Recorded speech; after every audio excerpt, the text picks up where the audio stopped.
देखिए, राहुल गांधी को जिस तरह से डिस्क्वालीफाई किया है तो वो अपनी करनी की ही उनको सज़ा मिली है, क्योंकि आप ऐसे किसी को नाम लेकर जाति सूचक शब्दों का प्रयोग करके अगर आप किसी की खिल्ली उड़ाएंगे और उनको कटघरे में खड़ा करेंगे तो जो कोर्ट का फैसला है मुझे लगता है वो सबको मानना चाहिए। देखिए जी, कांग्रेस की राजनीति पर असर पड़े या ना पड़े, बीजेपी की राजनीति पर ज़रूर असर पड़ेगा, क्योंकि बीजेपी के स्टार कैंपेनर हैं वो। तो अब अगर वो संसद में नज़र नहीं आएंगे तो पता नहीं वो यहाँ पर रहकर सांसद ना होते हुए वो आगे कोई चुनाव प्रचार करेंगे या नहीं करेंगे या बाहर कहीं चलेंगे, जैसे वो हमेशा घूमने चले जाते हैं।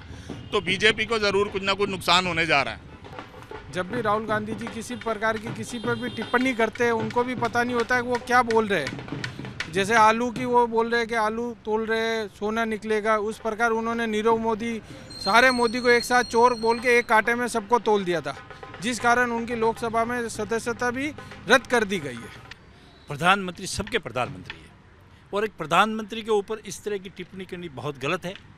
हमारा तो पहले एक कुर्सी पे राजनीति के हिसाब से अलग अलग है, जो उसके राजनीति के हिसाब से बात करनी चाहिए। कोई भी बात है तो अपने एक पार्टी के लिए एक पार्टी को कहने का हक है, मगर इस तरह का एक प्रधानमंत्री के ऊपर उनका बोलना ये दुर्भाग्यपूर्ण था। न्याय की बात है, न्यायालय की बात है, न्यायालय जो निर्णय देगा वो उनके राहुल गांधी जी ही वो ही जाने। मगर इन्होंने जिस तरह से, मेरी तो एक ही बात है कि उन्होंने टिप्पणी किसी नेता के ऊपर, किसी भी नेता को टिप्पणी करने के बारे में 20 बार सोचना चाहिए।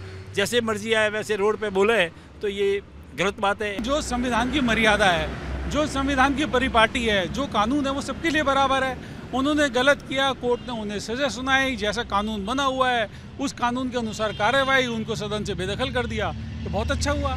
कम से कम कानून का पालन तो हो रहा है। अब ऐसा नहीं कोई बड़ा आदमी आएगा तो उसके लिए कानून बदला जाएगा। जब एक एमएलए एमपी के लिए अलग कोर्ट बनी हुई है, उनका एक कानून का सिस्टम बनाया गया है कि भाई जिस व्यक्ति को भी 2 साल या 2 साल से ज़्यादा की सज़ा होगी उसकी सदस्यता उसी समय चली जाएगी। तो ऐसे में उनकी भी चली गई। ना करते ऐसी गलती, हमेशा बेलगाम बोलते हैं, यहाँ से लेकर लंदन तक जब मर्जी जो मर्जी बोलते हैं। कम से कम एक संसद की गरिमा होती है, सांसद की गरिमा होती है, उसका तो पालन करना चाहिए। कांग्रेस पार्टी तो एक पार्टी है। अगर राहुल गांधी जी कोई प्रदेश, वो राष्ट्रीय अध्यक्ष नहीं है, पार्टी का अध्यक्ष है, पार्टी का अध्यक्ष चुनाव लड़ाएगा।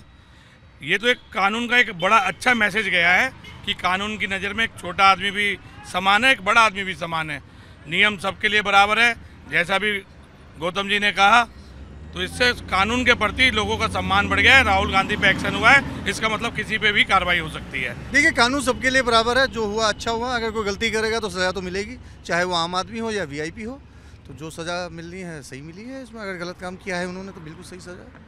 ये कांग्रेस के लिए कहीं ना कहीं अच्छा हुआ। उल्टा तरफ से सोचिए, जहाँ कांग्रेस जहाँ पैर रखते हैं, अपनी काली साया जहाँ गिरता है राहुल गांधी का, वहीं सिमट के जीरो हो जाता है, एक रीजनल पार्टी की तरफ उनका रिजल्ट आता है। तो कहीं ना कहीं ये कांग्रेस को उल्टा तरफ लेना चाहिए कि कहीं ना कहीं कांग्रेस के लिए अच्छा हुआ, हितकारी साबित हुआ। जहाँ नरेंद्र मोदी जी के सामने ये कहीं नहीं टिक पाते थे, तो कम से कम इस बार कंपटीशन में आएगा। इसके लिए कांग्रेस को हार्दिक बधाई हो। देखिए, मेरा ये मानना है कि देश में संविधान जो है वो सर्वोपरि है। संविधान के हिसाब से देश चलता है, और देश में चाहे आम व्यक्ति हो, चाहे राहुल गांधी हो, चाहे कोई और व्यक्ति हो, संविधान के ऊपर कोई नहीं है।